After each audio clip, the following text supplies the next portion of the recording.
I want to share something really powerful with you. About 3 years ago, I was a self-confessed shopaholic. I was one of those wives who used to go on shopping sprees on a very regular basis, causing all kinds of conflict and strife in my life and putting unintentional pressure on my husband in terms of finances. But I had this addiction, I had this need, I had this void to fill. I shopped to be happy. I love clothes anyway. I love all things fashion and style, and I love that. But when you love it too much and it owns you and it possesses you, whether it's drugs or alcohol or shopping or other, then it's a problem. There's nothing wrong with a beautiful glass of red wine or 2 or 3. There's nothing wrong with shopping. But if it becomes an addiction, then it's a problem. Anyway, so 3 years ago, we got with our coach, Danny Johnson. I know that you have heard me talking about her. I share because this freedom should not be kept to myself. It's just, that would be selfish.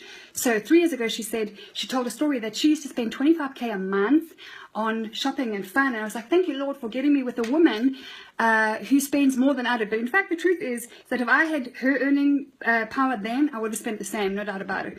And she said, let me tell you that if you have any addictions like shopping or this or that, she said, follow these directions and I guarantee you the day will come when you feel empowered by no longer being owned by that greed, by that addiction, by that need.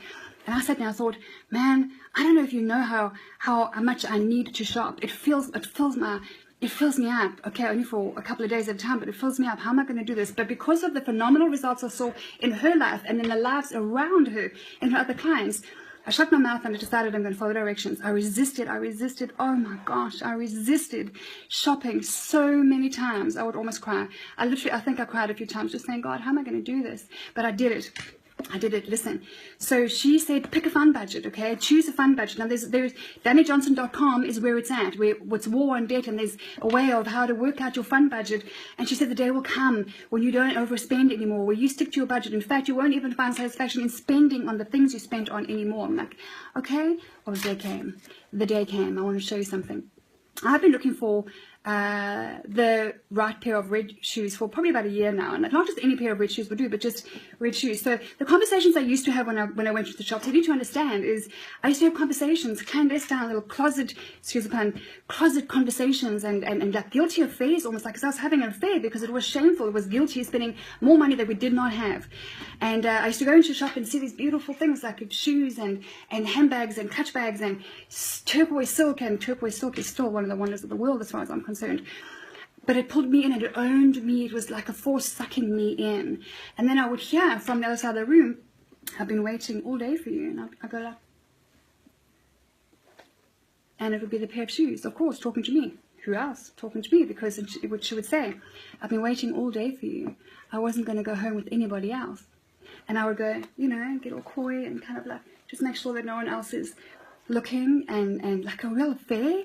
I'm sure that's, and waiting till everyone's kind of moves out the way and taking a wide berth and going around her, and so I could be alone with her and carry on the conversation. And of course, 2 minutes later, we're at the till and I'm paying for something else that I don't have the money for, and I'm in debt. Well, I want to show you something. She's still beautiful. She's still pretty. But she does not own me anymore. I own her. I can almost cry with the empowered feeling that I had, and Danny said it would come. It took me 3 years. Some of us are a little more stiff-necked than others, but it happened. I walked in and I had, for the first time ever, fun budget money left from last month. I knew I had the money so I had a day off, and I took a walk around and I had a little coffee shop, little tea by myself, and I walked in and I saw them. I was like, those are the shoes. Those are the ones that I want. So I went and got them, and I put them, I tried them on, perfect fit, and even comfortable. Like, not all my heels are comfortable, I don't care, and comfort in my wardrobe is not my driving factor. I want to look good, but these are so comfortable. So I took them and I put them in the till, and the lady said to me, do you know about the 20% discount on these shoes? And I was like, no. And she said, if you go right across the shop, across the road, and go and get the InStyle magazine, come back, there's a massive 20% coupon for these very shoes. I'm like, okay. Now, I used to buy magazines and fill my head with all kinds of crap all the time. Actually, here's a confession. I used to be hooked on Keeping Up with the Kardashians. I did. That was me, filling my head with all kinds of crap. Bless those people, but filling my head with crap, buying magazines, filling my eyes with crap. And then no wonder that my results were so crap in regards to finance and everywhere else.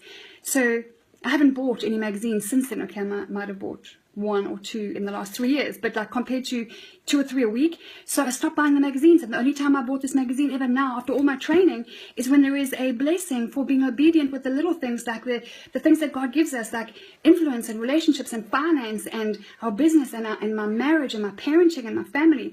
I'm not someone who lives a perfect life. Nobody does. This is not what I'm saying. Trust me. This is not what I'm saying. But it's consistency and diligence and coaching, and I needed help. I needed the coaching and the how and the accountability to get it right. We are chasing a close, debt-free goal, friends, and it's bringing the most beautiful blessings. She's still beautiful, but I own her. She does not own me. So if you're someone who wants to achieve that, if you're, and oh, by the way, this happens just a few days before my first ever online wardrobe webinar for my new business, my new fashion business. Isn't the timing beautiful? By the way, LindaPaige is on Facebook, brand new. We're under construction, launching on the 12th of May. If you want to watch a live launch of a business in the way that you've never seen it, then 12th of May, we're going to be jumping off one of the biggest bridges in the world, symbolizing a leap of faith for this new business.